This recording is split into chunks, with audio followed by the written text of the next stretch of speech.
Agora que a gente já tem toda uma estrutura já, né, consolidada Uhum. e já sabe para onde vamos crescer, houve a necessidade de fazer essa estruturação interna primeiro.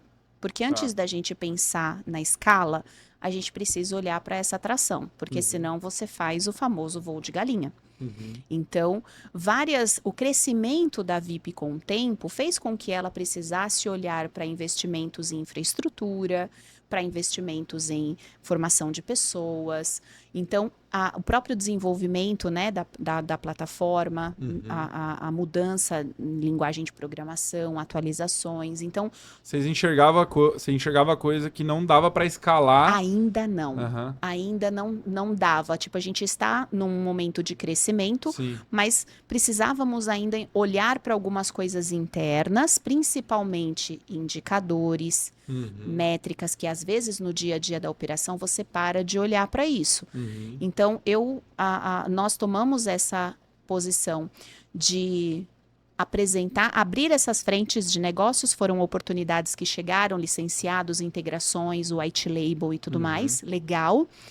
Vamos escalar, tá no momento de escala? Beleza, vamos preparar aqui a base Uhum. para que essa escala seja sustentável. Uhum. Porque, de novo, tudo que a gente faz é com recurso próprio, então a gente Sim. tem que saber exatamente qual é o tamanho do passo que a gente pode dar. Uhum. Então, até agora, 2024 foi um ano de muita estruturação. Para você ter uma ideia, a VIP é uma das únicas empresas no mercado, se não a única, que tem certificação ISO 9001. Uhum. Pela De ter, preocupação de sim. fazer essa estruturação de processos, né, de usar tecnologias para agilizar esse processo, para que a nossa entrega, o nosso onboarding, a nossa qualidade ficasse cada vez maior.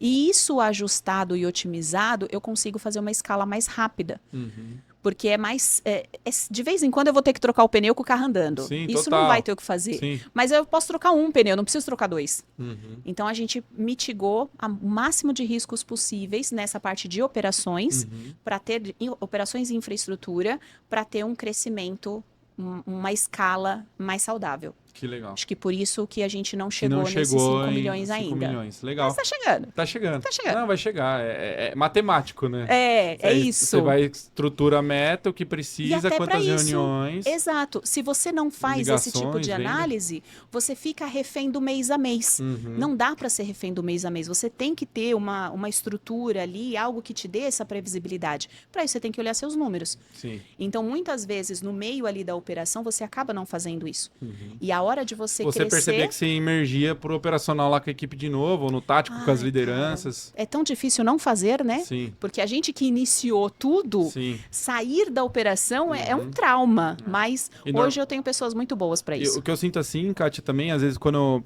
falo por mim também, né? Tenho desafios quanto a isso também, como qualquer ser Aham. humano, então você tem que delegar as coisas, etc. Mas normalmente quando você começa a fazer esse processo, gera muito problemas, né? É, No curto prazo, acho que gera até mais problemas do que soluções de fato. dá muito retrabalho. Te dá muito retrabalho, ele te dá no curto prazo, às vezes, uma falta de um resultado que estava acontecendo, Sim, mas você abre aquela mão do curto prazo para jogar um jogo de médio e longo prazo, né? é. Que é o desafio. Que E é aí. onde você consegue dar foco. É. Se você tem uma base estruturada, que claro, nunca vai ser perfeita, mas que te dá ali condições para fazer essa escala, você consegue dar foco na escala. Uhum. Porque você vai acompanhando ali, fazendo os ajustes necessários, mas pra gente funciona melhor assim. Uhum. Eu lembro que eu tava conversando com um dos clientes ali da academia e ele tava com, cara, os caras com grana em caixa, um exemplo, os caras com uma grana em caixa, estagnados ali num 150k de recorrência mês, Uhum.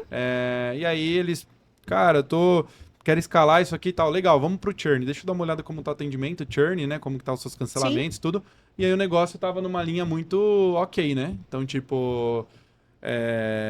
não tinha churn, o último churn há 2 meses, 3 meses atrás. Uau! Um negócio totalmente bem estruturado, tudo ok, 100%, a coisa fluindo.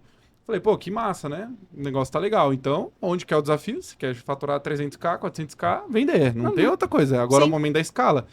Tem um NPS aí? Pô, rodei um NPS, satisfação tá legal. Então, não tem.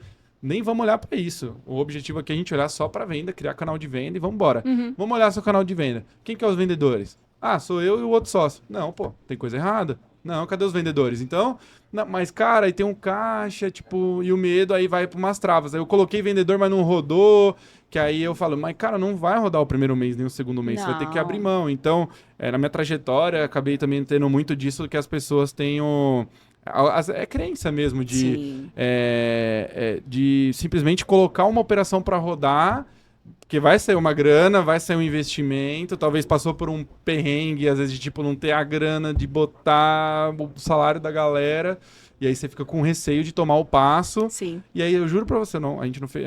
Pô, Cris, o que foi feito de estratégia lá? Nada demais. É realmente o que eles já pensavam em fazer, que era contratação, era dar a firmeza de tipo, galera, vocês estão com essa satisfação ótima. Precisa só gerar lead aqui pra essa galera, já vamos ativar um canal de indicação pra essa Olha, satisfação, vamos colocar um anúncio pra rodar, fazer a coisa fluir. Aí contratou 3 vendedores, 2 pré-vendas e um vendedor. Um dos sócios ficou alocado muito mais para atendimento, o outro puxou para o comercial. Tá indo para o quarto vendedor agora, o quarto pessoa do time de vendas.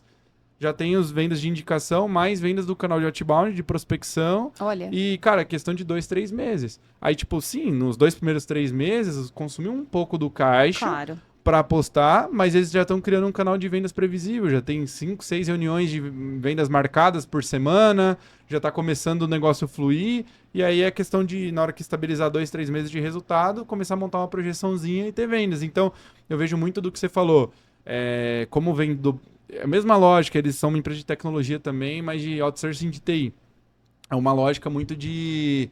Veio do zero também. Uhum. Então, tipo, tem essa crença de, tipo, pô, cara, se eu não tiver na operação rodando, botando a minha mão ali, dificuldade de abrir a mão do curto prazo para o médio e longo prazo acontecer. E acha que tudo vai passar por ele, e talvez ele que esteja gargalando o próprio negócio. Mas Então, crença, cara, se eu te falar que é uma briga interna e que por várias vezes, para ultrapassar algumas barreiras, eu tive que olhar para essa crença que talvez um dos gargalos, como você tinha comentado, pudesse ter sido eu.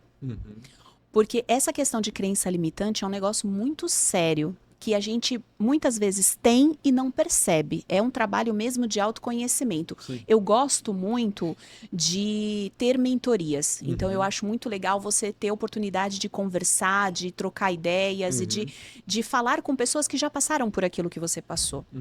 E um mentor virou para mim e falou assim, Kátia, esse negócio de crença limitante, se você for numa periferia e você perguntar para uma criança de 8 anos, 10 anos, qual que é seu maior sonho? Dificilmente ela vai falar que é ir para Disney. Sim. Porque ela não conhece ninguém que foi para Disney. Não tem referência, Ela né? não sabe o que é a Disney. Ela, às vezes ouviu falar, mas tipo, não é uma coisa que faz parte ali da realidade dela. Então ela não se enxerga num lugar como esse. Então, poxa, a VIP faturar 5 milhões para poder enxergar a VIP neste local, você tem que trabalhar essas crenças. Sim. E uma das formas que eu enxergo, que para mim funciona, é você olhar para o passado. Caramba, a gente saiu de 0 para 10, para 50, para 100, para 1, para 2. Então, assim, cara, a gente está conseguindo. Se a gente está conseguindo, por que não 5? Mesmo que na sua volta, pode ser que você tenha pessoas que não faturaram seus 5 milhões. E tá tudo bem. Só que a história delas não é a sua. Com certeza. E aí, essa questão de crença é um negócio que pega e a gente não percebe.